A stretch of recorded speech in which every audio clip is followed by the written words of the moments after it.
तेरी है जो तो दोस्तों ये देवरापुरिया भजक चैनल में देखिए स्वागत है आप सभी का। यहाँ गाना हो रहा है और कन्याएं खा रही माता जी।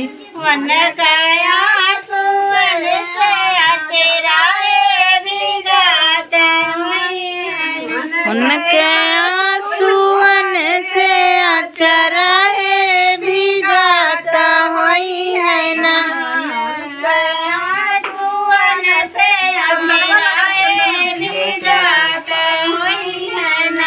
उनके आंसुअन से अचराए भिगाता होई है ना।